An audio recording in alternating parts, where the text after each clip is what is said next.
Gurudev, we read in spiritual book that the whole world is unreal. However, living and non-living things appear real. Could you please help us understand this? What you call as non-living is really not non-living. That also has some unit of life. We are in an ocean of consciousness.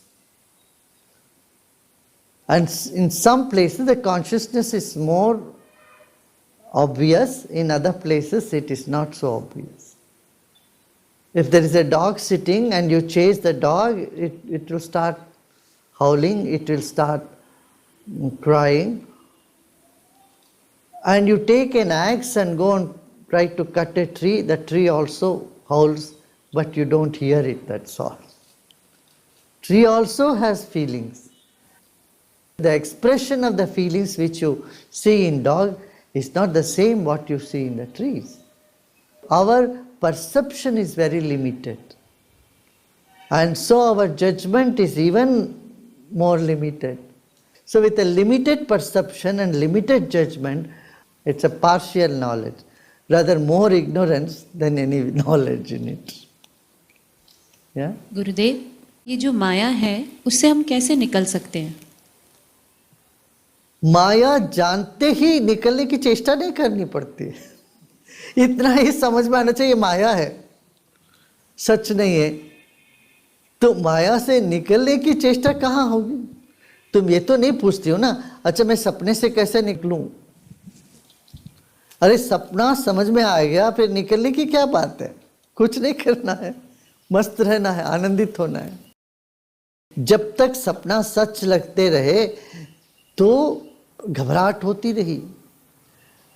मगर जिस क्षण सपने को सपना करके जान लिया, तब तो आप सपने से बाहर आ ही गए, जाग गए।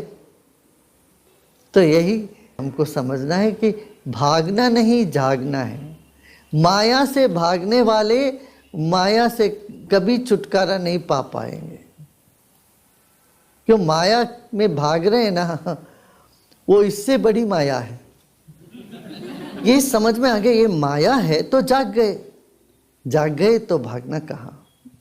फिर तो भीगेंगे, फिर भीगना है, आनंद में भीगना है। गुरुदेव, इस जन्म में अगर किसी को एनलाइटनमेंट प्राप्त हो गया और फिर वो अपनी इच्छा से वापस जन्म लेके आता है, तो भी क्या वो पॉसिबल है कि माया में फंस सकता है? भाई यहाँ तो सब संभावना है, मगर जहाँ तक हम जानते हैं, एक बार जो खिल गए और खुल गए परम के प्रति, वो फिर छोटी चीज़ों में पड़ेंगे ऐसा तो असंभव ही लगता है। मगर क्या कुछ कह नहीं सकते, हो भी सकता है। यदि होता है तो हमें सिर्फ आश्चर्य ही जताना पड़ेगा उस पर। तब अरे ऐसा भी हो सकता है क्या? इसीलिए जैन धर्म में स्यातवाद पर बहुत जोर दिया गया। कभी भी किसी की भी संभावनाओं को हम नकार नहीं सकते। प्रकृति में कुछ भी संभव है। फील्ड ऑफ ऑल पॉसिबिलिटीज बोलते हैं इसलिए। यह सर्व संभावना की क्षेत्र है। ऐसे नहीं होगा माने वो एक संभावना तो हमने बंद कर दी। चित्र विचित्र चीजें होती रहती है दुनिया में। ऐसे हो भी सकता है, कुछ हो भी सकता है।